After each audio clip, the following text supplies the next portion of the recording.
सभी सज्जनों को जय श्री राम। आप सभी का एक बार पुनः स्वागत है श्रुति मार्ग पर। सज्जनों, विचारणीय है कि वेदों के नाम पर आर्य समाजी कब तक झूठ बोलेंगे। ये जो झूठ कहा जाता है आर्य समाजियों के द्वारा कि वेदों में ईश्वर के अवतार का कोई प्रमाण नहीं है, क्या यह सत्य है? सज्जनों, सर्वथा झूठ है। और आज के वक्तव्य में हम आर्य समाजियों के इसी असत्य का, इसी झूठ का पोल पट्टी खोलेंगे, उनके इस पाखंड का खंडन करेंगे और वेदों से श्रुति प्रमाणों से ही, वेदों से ही हम आज के वक्तव्य में ईश्वर के अवतार के संबंध में अनेक प्रमाण प्रस्तुत करेंगे। यह वक्तव्य सज्जनों बड़ा ही सार गर्भित होगा और श्रवणीय होगा, इसलिए हमारे इस वक्तव्य से आप सभी अवश्य लाभ लें। तो आइए, आगे बढ़ने से पहले हम मंगलाचरण कर लेते हैं।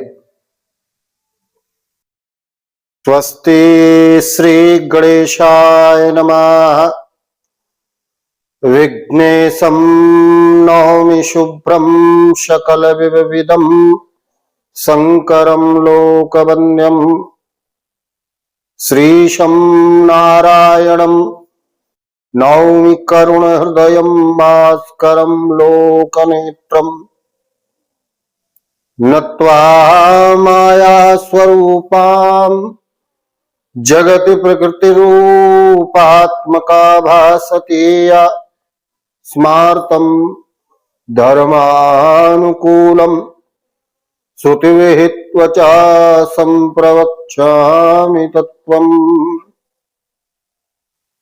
शंकरं शंकराचार्यं केशवं बादरायणं सूत्रभाष्यकृतौ वन्दे भगवन्तो पुनः पुनः।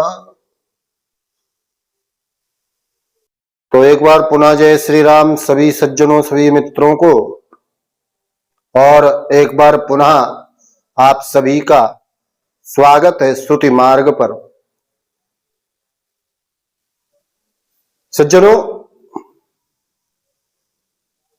आर्य समाज के द्वारा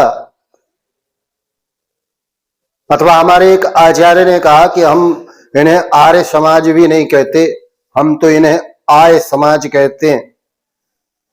तो आर्य समाज के द्वारा प्रायः यह मान लिया जाता है कि निराकार परमात्मा कभी रूप धारण नहीं कर सकता, और आर्य समाज का यह भी मानना है कि यह निष्कर्ष श्रुति से सिद्ध है, वेदांत से भी सिद्ध है, और दावा तो इनका यह भी है कि आद्य जगतगुरु शंकराचार्य भगवान भी इनके ही मत को मानते हैं। और हम जो सदा ही भगवान आद्य जगत गुरु शंकराचार्य के चरण रज का पूजन करते हैं, उनके मार्ग पर चलते हैं, उन्हें ही अपना सर्वस्व मानते हैं, हम पर इन आर्य समाजियों का आरोप है, हम पर का यहां तात्पर्य यह है कि हम सांकरों पर, भगवान शंकराचार्य के अनुयायियों पर, सनातनियों पर, स्मार्तों पर यह आरोप है कि हम उनके, शंकराचार्य भगवान के तात्पर्य को नहीं समझते हैं और शंकराचार्य भगवान के वास्तविक तात्पर्य को, वास्तविक भाव को केवल आर्य समाज वाले ही समझते हैं। ये सब हमको तो समझ में नहीं आता कि आर्य समाज के द्वारा यह इतना सफेद झूठ किस प्रकार से कह दिया जाता है, और यह कहने में इन लोगों को लज्जा भी नहीं आती है। और आजकल वर्तमान का समय ही ऐसा है कि लज्जा त्याग करके अपना प्रचार करो। जिसने लज्जा त्याग दी और प्रचार में जुट गया, उसे हजारों लाखों व्यूज मिलते हैं और आय समाजियों की आय प्रारंभ हो जाती है। तो आज के वक्तव्य में हम आय समाजियों के इस झूठ का ही पर्दाफाश करेंगे। सज्जनों, वस्तुतः श्रुति दो स्तरों पर ईश्वर का प्रतिपादन करती है। एक और वही परब्रह्म, अज, अव्यय, निराकार, सर्वव्यापक एवं निर्विशेष है श्रुतियों के अनुसार, श्रुति के अनुसार, वेदों के अनुसार। दूसरी ओर वही उपासना, अनुग्रह तथा धर्म संस्थापना के लिए पुरुष रूप से भी प्रतिपादित होता है। और श्रुति के तात्पर्य को समझने वाले यह समझ जाते हैं कि इन दोनों में कोई विरोध नहीं है, अपितु वहां पर सत्ता भेद है, उपाधि भेद है।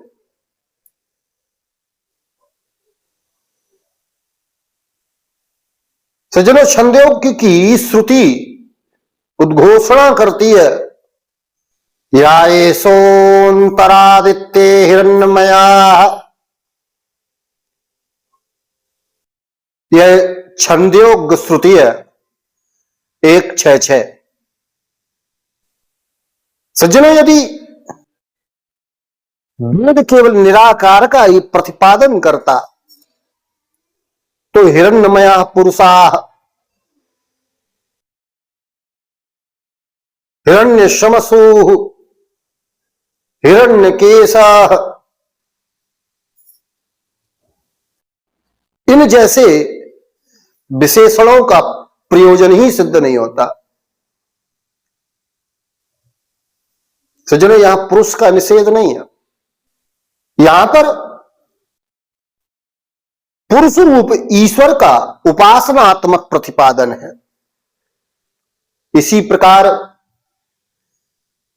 सज्जनों, ऋग्वेद का मंत्र कहता है, अहम रुद्राय धनुरातनोमि। यह ऋग्वेद का 10:125-6। यहां पर कहा जा रहा है धनुष तानना, बाण चलाना, दुष्ट का विनाश करना। सज्जनों, ये सब जो विशेषण हैं, ये सब चेतन कर्तव्य के घोतक हैं। सज्जनों, यदि परमात्मा सर्वथा निरुपाधिक होता और केवल निष्क्रिय निराकार ही माना जाता, तो फिर धनुरातनोमि इसका क्या अर्थ? इसका तो अर्थ ही असंभव हो जाता। सज्जनों, श्रुति स्वयं ईश्वर की क्रियाशील सत्ता का प्रतिपादन करती है।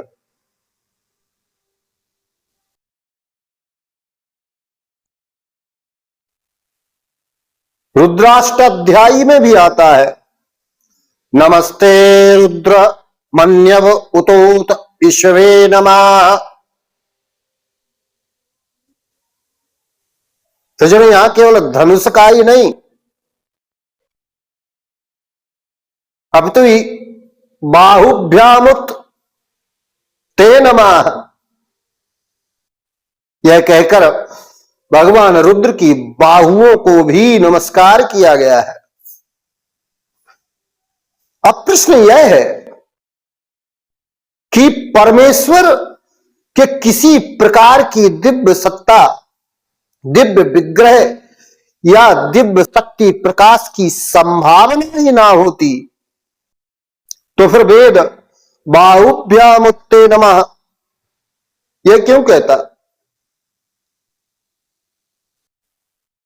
और यहीं पर आगे कहा गया, नमो हिरण्यबाहवे नमो नीलग्रीवाय नमः कपर्दिने नमो शास्त्राक्षाय नमः सत्धन्वने।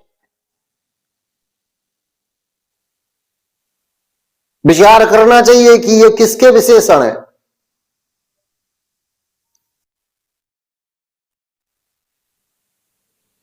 क्या ये आकाश के विशेषण है अथवा क्या शून्य के विशेषण है?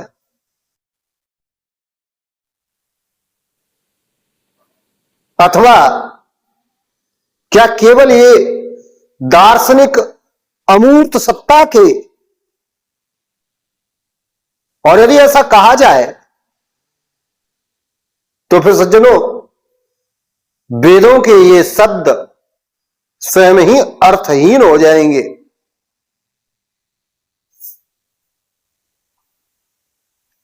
सज्जनों, ऋग्वेद में पुनः कहा गया है, देवो वराह मरुसम कपिर्दनम त्वेषम रूपम नमसा। ऋग्वेद 1:114-5। क्या तात्पर्य है इसका? कपिर्दनम जटा भक्तृक्तम एव भूतम रुद्रम नमसा। अर्थात यह किसी निर्जीव प्रतीक का नहीं वरन जटाधारी तेजोमय रुद्र स्वरूप परमेश्वर का ही आवाहन है। सज्जनों, यदि वेद में रुद्र का रूप बाहु, धनुष, बाण, कपर्द, नीलग्रीवत्व और बराह रूप, इन सब का वेदों में जो प्रतिपादन है, तो फिर निराकार का अर्थ सर्वथा रूप असंभव करना वेद विरोध हो गया। होगा कि नहीं होगा? और इसी सिद्धांत की पुष्टि भगवान आद्य जगत गुरु शंकराचार्य भी करते हैं। वे ब्रह्म सूत्र में, ब्रह्मसूत्र भाष्य में भगवान आद्य जगत गुरु शंकराचार्य कई स्थानों पर कहते हैं, यथा सालग्रामो हरि 1:2-7,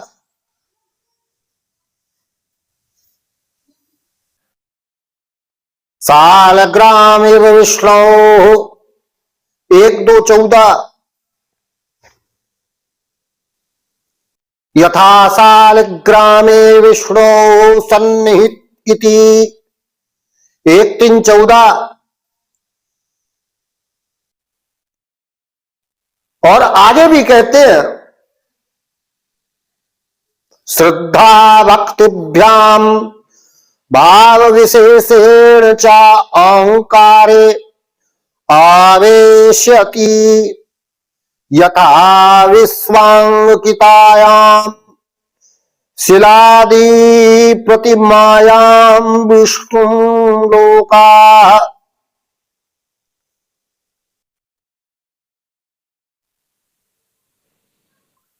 यह बृहदारण्यक का 5:1:1 का मंत्र है। और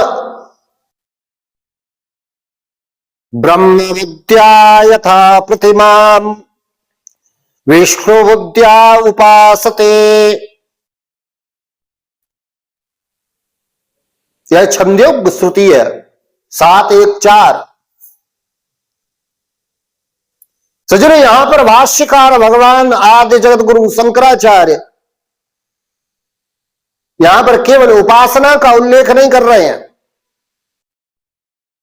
बल्कि वे स्पष्ट कर रहे हैं कि श्रद्धा और भक्ति से युक्त उपासक शिलामयी प्रतिमा में भगवान विष्णु का आवेश करता है और उसी रूप में उपासना करता है। मित्रों, यहां पर विचारणीय प्रश्न यह है कि जो आचार्य सालग्राम में भगवान की सन्निधि स्वीकारते हैं,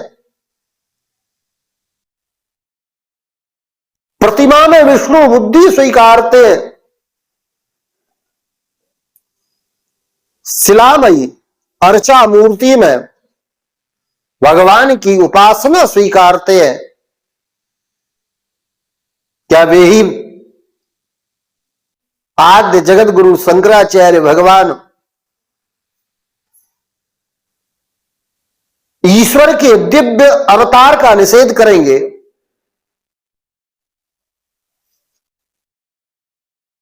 क्या यह संभव है? कदापि नहीं।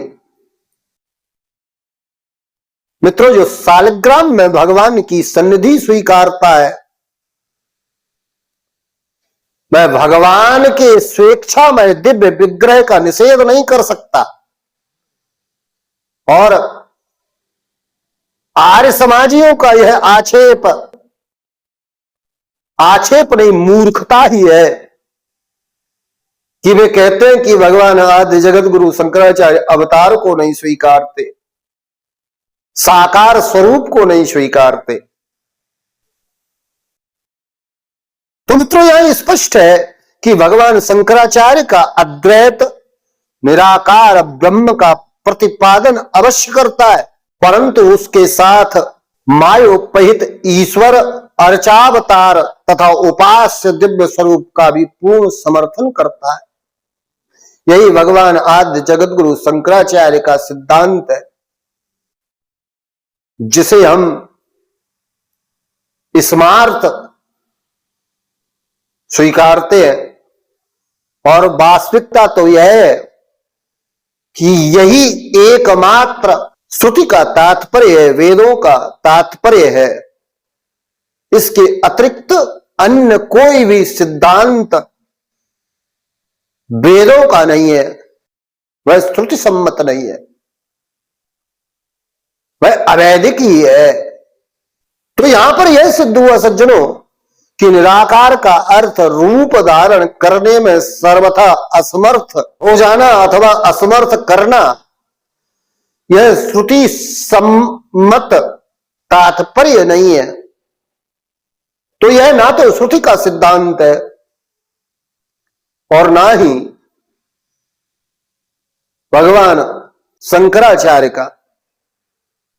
परंतु सज्जनों, प्रतिपक्ष जो है, और उसको प्रतिपक्ष भी क्या कहें, आर्य समाजी जो है, इन्हीं के द्वारा बार बार शंकराचार्य भगवान का नाम लेकर आजकल प्रचार किया जाता है कि अद्वैत वेदांत अवतार को स्वीकार नहीं करता। सज्जनों, यह कथन उतना ही असत्य है जितना कि यह कहना कि शंकराचार्य ईश्वर, उपासना और मोक्ष तीनों का निषेध करते हैं। ठोस और विशेष रूप से इस पर विचार करते हैं। सज्जनों, आचार्य शंकर ने भगवत पाद शंकर अवतार आद्य जगत गुरु भगवान शंकराचार्य ने कभी भी यह नहीं कहा कि परमेश्वर अवतार लेने में असमर्थ है। उन्होंने तो यह कहा कि परमार्थता ब्रह्म अज, अविकार, निरुपाधिक और अद्वितीय है। यही श्रुति का सिद्धांत है। किंतु इससे यह निष्कर्ष जो आर्य समाजी निकाल लेते हैं कि वह ब्रह्म मायोपाधिक ईश्वर रूप से लोकानुग्रह के लिए प्रकट नहीं हो सकता,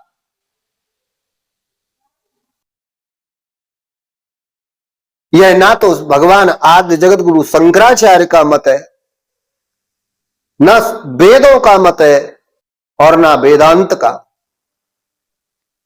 यह केवल आर्य समाजियों का मत है। और सज्जनों, प्रमाण के तौर पर इस विषय में श्रीमद् भगवत गीता पर भगवान आद्य जगत गुरु शंकराचार्य का भाष्य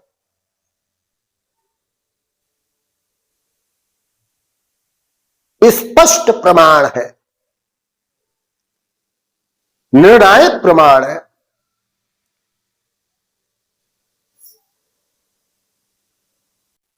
श्रीमद् भगवत गीता में भगवान योगेश्वर श्री कृष्ण, नारायण अवतार, ईश्वर अवतार भगवान श्री कृष्ण, वे कहते हैं अजोपि संव्यात्मा भूतानामीश्वरोपि सन् प्रकृतिम स्वामदिष्टाय संभवाम्यात्ममायया। मित्रों, यदि अद्वैत में अवतार का निषेध होता तो शंकराचार्य भगवान के द्वारा यह लिखा जाना चाहिए था कि अवतार असंभव है, यह केवल रूपक है, अथवा यह भी कह देते कि यह केवल कल्पना है। किंतु उन्होंने ऐसा नहीं कहा। वे लिखते हैं लोकानुग्रहं कुर्वन् देहवानिव जातिव चालक्ष्यते। तो जो यह दो पद विशेष रूप से आप लोगों को ध्यान देना चाहिए, दो पदों पर। ये दो पद विशेष निर्णायक हैं यहां पर। कौन से? देहवानिव तथा जातिव। भगवान आद्य जगत गुरु शंकराचार्य ने यह नहीं कहा देहवान, उन्होंने कहा देहवानिव। वे यह नहीं कहते जाता, मैं यह नहीं कहा उन्होंने। वे तो कहते हैं जातिव। और सज्जनों, यहां पर जो युव शब्द है, यह युव शब्द संपूर्ण विवाद का निर्णय कर देता है।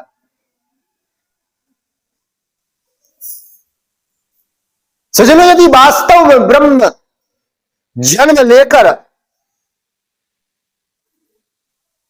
जीववत कर्म बंधन का भागी बनता, जो कि आर्य समाज के लोग आक्षेप लगाते हैं कि यदि ईश्वर अवतार लेगा तो वह कर्म बंधन का भागी हो जाएगा, तो यहां पर यह नहीं कहा गया। क्योंकि यदि यह कहा जाता तो फिर युव शब्द जो भगवान आदि जगतगुरु शंकराचार्य ने प्रयुक्त किया है, यह निरर्थक हो जाता। और यदि किसी प्रकार प्राकट्य ही नहीं हो सकता, वह ईश्वर प्रकट ही नहीं हो सकता, अवतार ही नहीं ले सकता, तो फिर देहवान यह संपूर्ण शब्द ही निरर्थक हो जाता।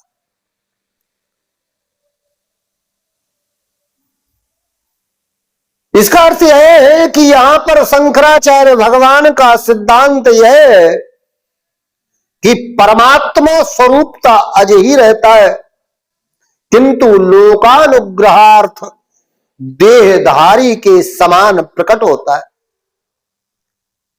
और यही अवतार है। अतः आय समाजी अजोपि संत पड़ता है, परंतु संभवाम्य आत्म माया को छोड़ देता है।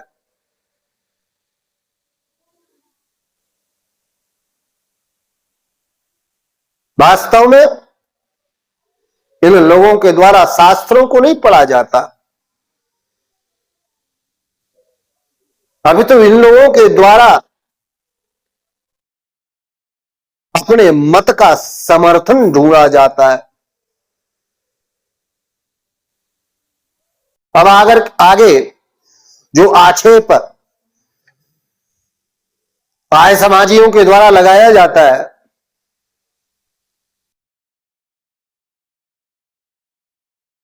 अब ब्रह्म सूत्र पर विचार करते हैं। सज्जनों, ब्रह्म सूत्र में कहा गया है,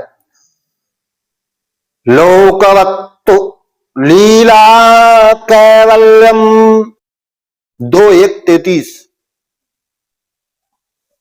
भगवान आद्य जगत गुरु शंकराचार्य इस सूत्र की व्याख्या करते हुए स्पष्ट करते हैं कि ईश्वर की सृष्टि किसी अपूर्णता की पूर्ति के लिए नहीं होती है, अभी तो लीला के समान होती है।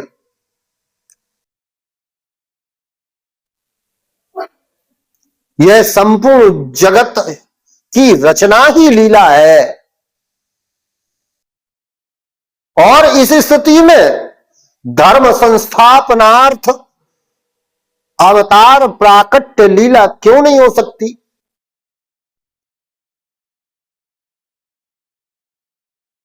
यदि ब्रह्म सूत्र स्वीकार करते हो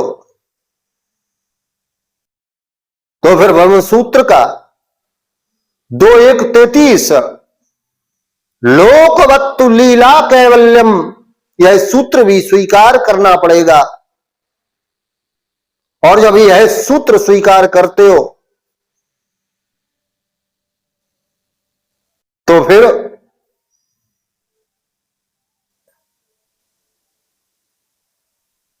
ईश्वर के अवतार को अस्वीकार करना यह किस प्रमाण से है? फिर यह कैसा तुम्हारा न्याय है?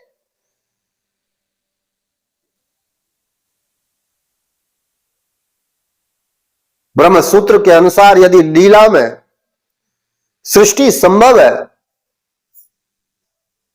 तो फिर लीला में अवतार भी संभव है।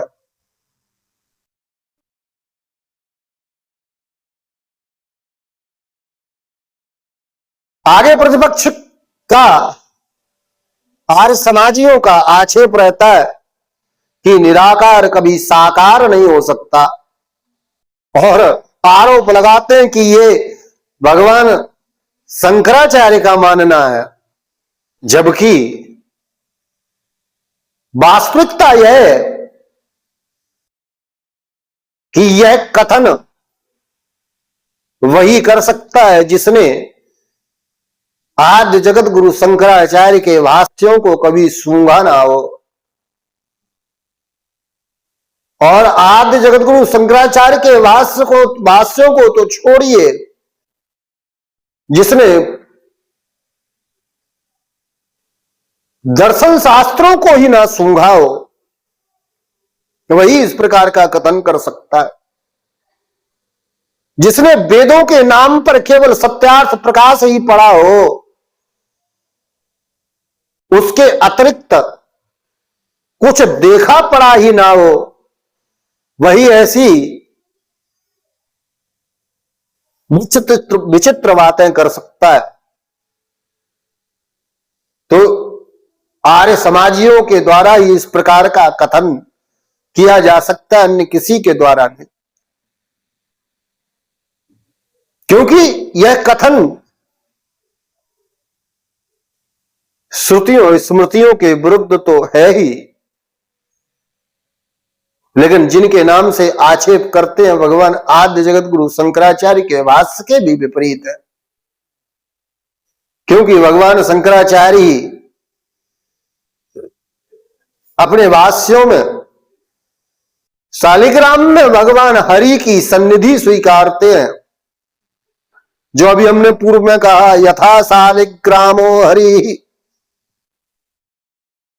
यथा शालिग्रामे है विष्णु सन्निहिता।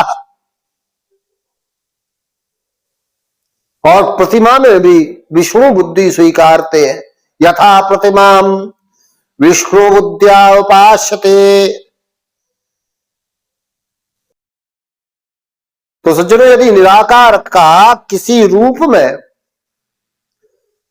आविर्भाव संभव ही ना होता, तो शंकराचार्य भगवान इन दृष्टांतों का प्रयोग ही क्यों करते?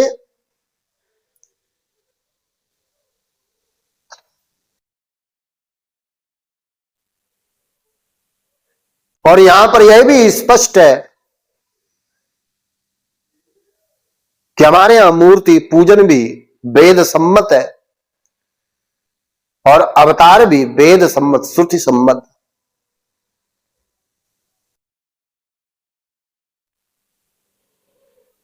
अच्छा, यहां पर आप ध्यान दोगे तो आर्य समाजियों के द्वारा निराकार का अर्थ किया जाता है कि जो कभी किसी प्रकार किसी रूप में प्रकट ना हो सके। किंतु क्या शास्त्र भी इसी प्रकार का अर्थ करते?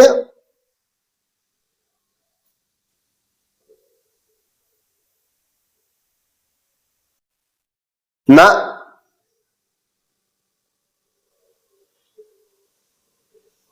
शास्त्र इसका अर्थ करते हैं जो पंच भौतिक कर्मजन्य अविद्याजन्य सीमित देह से रहित है, वह निराकार है।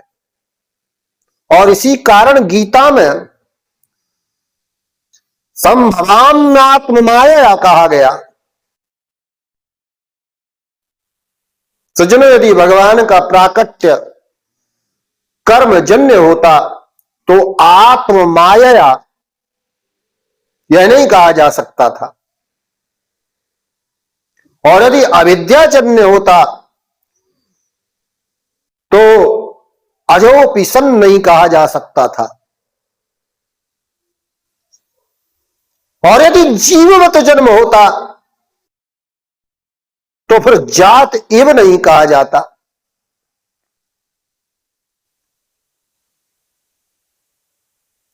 और यदि वास्तव में देह के धर्म ईश्वर अवतार को स्पर्श करते तो देहवान इव नहीं कहा जाता।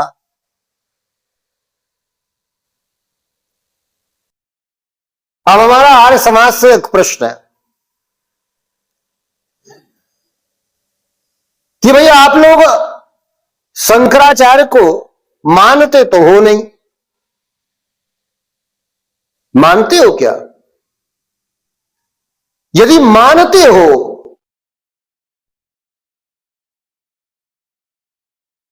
तो फिर उनके वास्तविक तात्पर्य की अवहेलना क्यों करते हो? और यदि नहीं मानते हो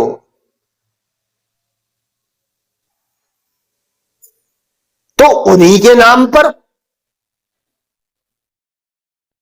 अद्वैत का, उनके ही सिद्धांत का खंडन, यह छल, यह कपट, यह दुष्टता कहां से आती है? तुम्हारे द्वारा एक स्थान पर अज लेकर और दूसरे स्थान पर आत्म माया छोड़ देना,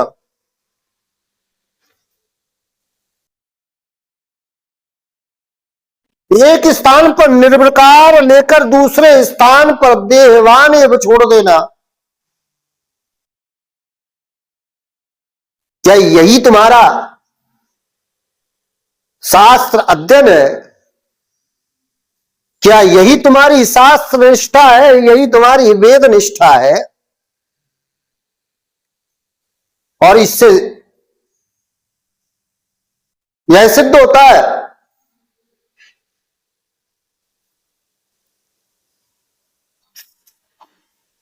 कि तुमको येन केन प्रकारेण अपने मत की सिद्धि करनी है, और उसके लिए जो श्रुति तुम्हारे मत की पुष्टि करे वही श्रुति है, वही वेद है। उसके इतर ना कोई वेद है ना कोई शास्त्र है।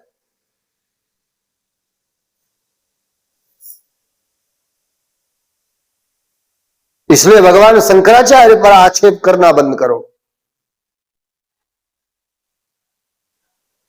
भगवान आद्य जगत गुरु शंकराचार्य की ओर से ना खेलो। आप लोग तो दयानंद सरस्वती की तरफ से ही खेलो।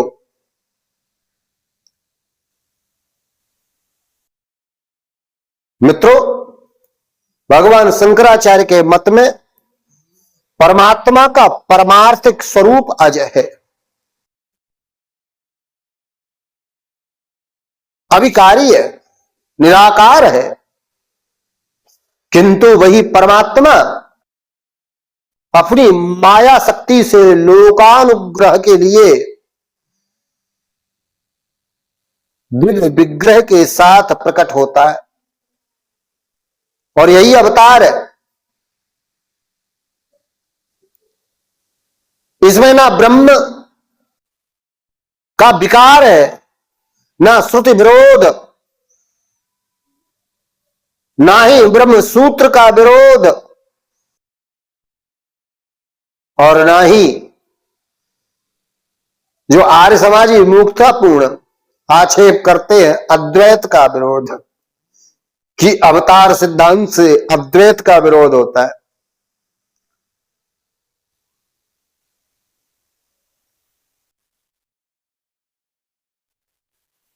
थोड़ा और इस विषय पर विचार करते हैं सज्जनों।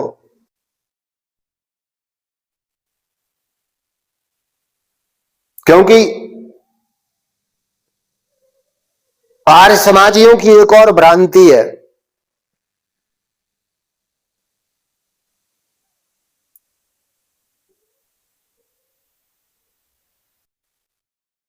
और वह भ्रांति यह है कि ये लोग प्रत्येक जन्म को एक ही प्रकार का समझ लेते हैं।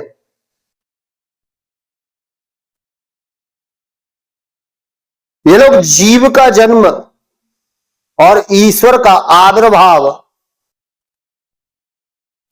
इन दोनों को एक ही कोटि में रख लेते हैं। यही इनका दोष है। अब ये जानबूझ करके रखते हैं अथवा अज्ञान के कारण, आर्य समाजियों के अनुसार अज्ञान के कारण। किस कारण से ये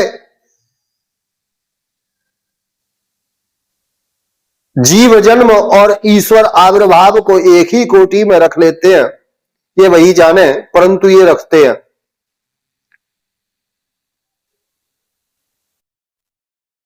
और यही सबसे बड़ा दोष है। सज्जनों, जीव का शरीर अविद्या, वासना और कर्म का परिणाम है, और इसलिए जीव का जन्म बंधन है। वहीं ईश्वर का आविर्भाव न अविद्याजन्य है, न वासनाजन्य, न कर्मजन्य। इसलिए दोनों की तुलना ही अनुचित है।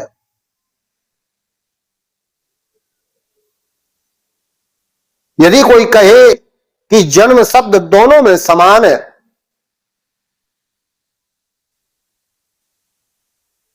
इसलिए दोनों समान हो गए,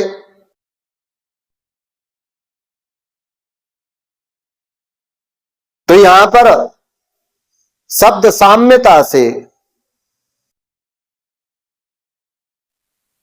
यहां पर शब्द साम्य से अर्थ साम्य सिद्ध करने का दोष पूर्व पक्ष में दिखाई देता है।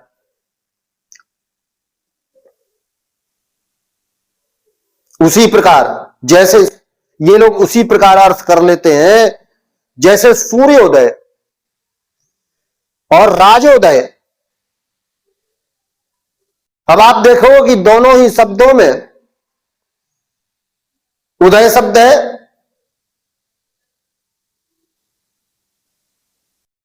दोनों में समान है, परंतु क्या दोनों की सत्ता समान है? क्या दोनों का एक ही अर्थ होगा?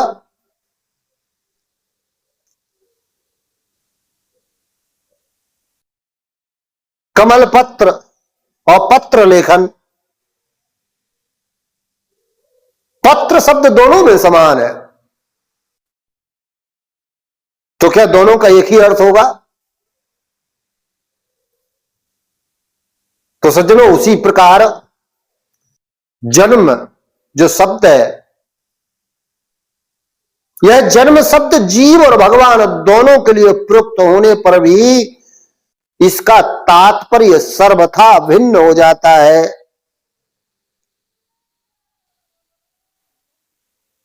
गीता में भगवान श्री कृष्ण स्वयं कहते हैं, जन्म कर्म च मे दिव्यम।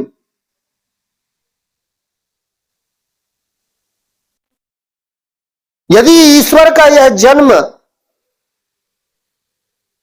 जीव के समान कर्म बंधन जन्य होता तो फिर उसे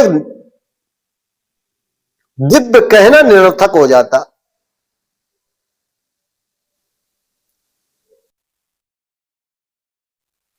दिव्य शब्द का अर्थ ही होता है प्राकृत कारणों से विलक्षण, सर्वथा विलक्षण।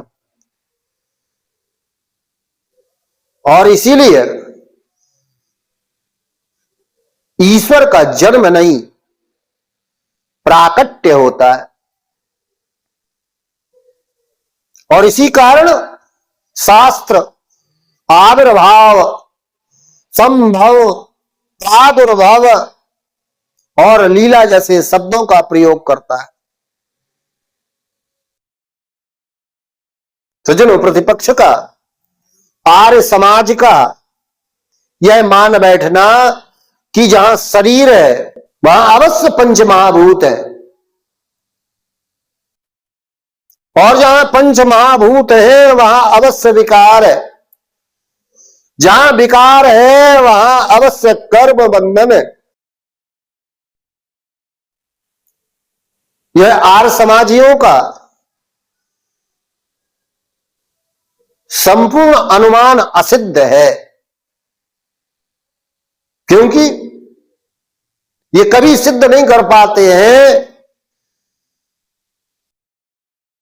कि ईश्वर का शरीर पंच भौतिक है, ईश्वर अवतार का। और यदि यही सिद्ध नहीं कर पाते हो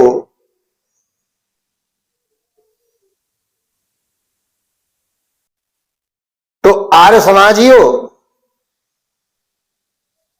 तुम्हारा आगे का जो शेष अनुमान है उसके लिए कोई आधार ही नहीं है, वह आधारहीन सिद्ध होता है।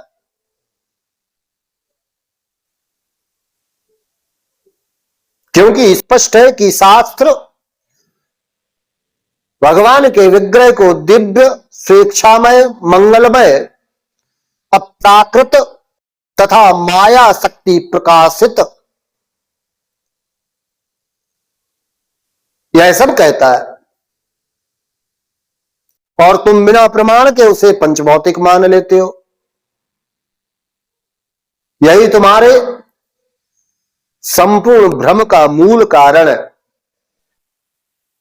अब सज्जनों, अंत में ईश्वरावतार के लक्षणों का कुछ प्रतिपादन करते हैं, इसके बाद आज के वक्तव्य को पूर्ण करेंगे।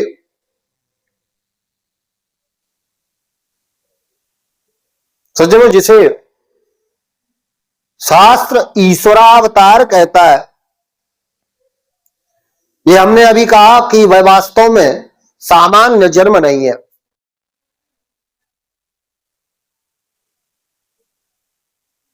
और जहां जीव जन्म के उपलक्षण उपस्थित हों वहां ईश्वरावतार नहीं कहा जा सकता।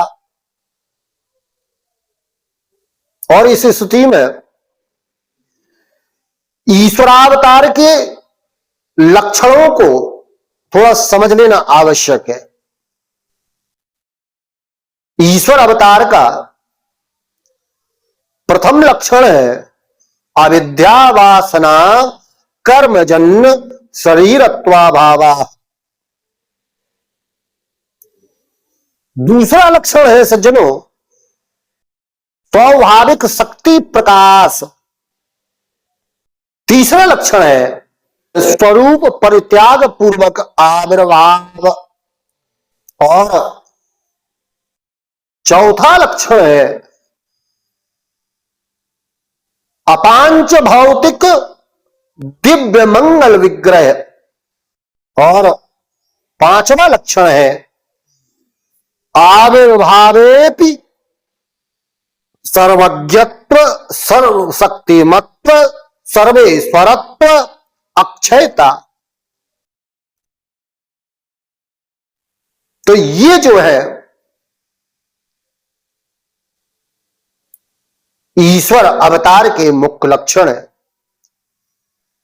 अंत में हम यही कहना चाहते हैं सज्जनों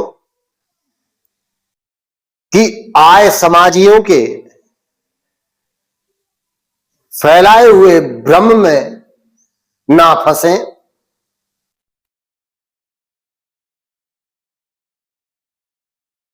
वेद वेदांत श्रुति स्मृति इतिहास पुराण अर्थात वेदों से लेकर के हनुमान चालीसा पर्यंत हमारे पास जो शास्त्रों की विशाल अमूल्य मणियां हैं, उन सब का सम्मान करो, उन सब को स्वीकारो। जहां भ्रम है वहां आचार्यों से पूछो।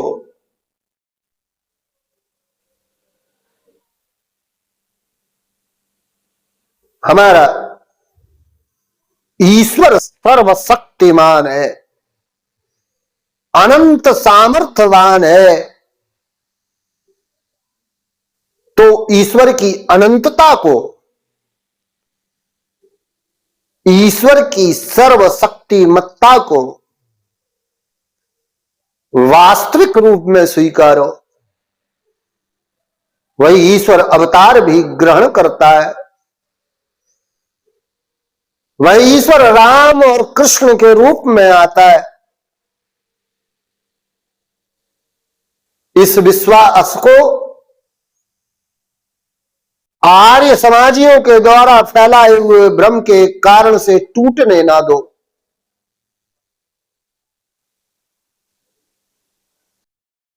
वेदों में मूर्ति पूजन भी है, इसलिए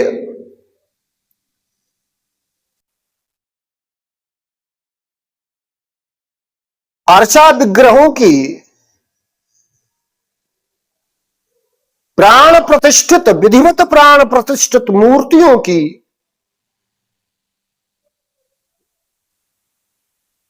अवहेलना ना करो, उनमें अश्रद्धा ना करो, खूब पूजन करो। आर्य समाजियों के भ्रम से बचो।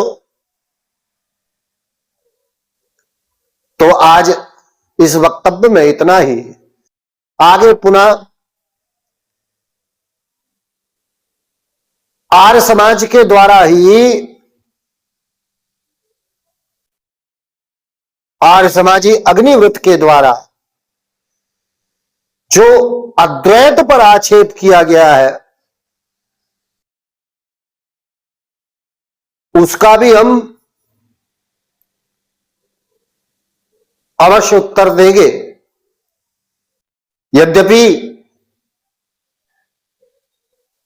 अग्निव्रत ने उस 30-40 मिनट के वीडियो में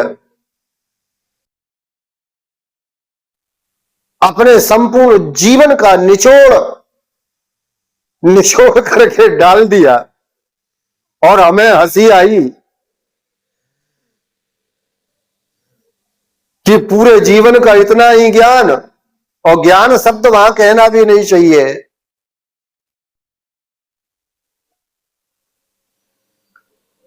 क्या इतना ही दर्शन है आर्य समाज के पास?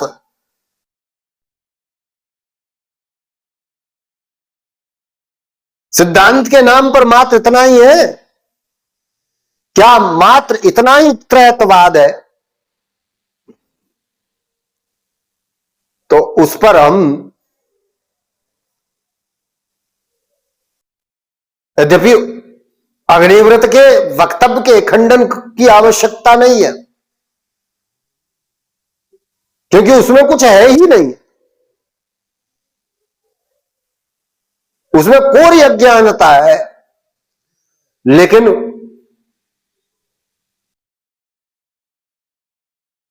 वैज्ञानिक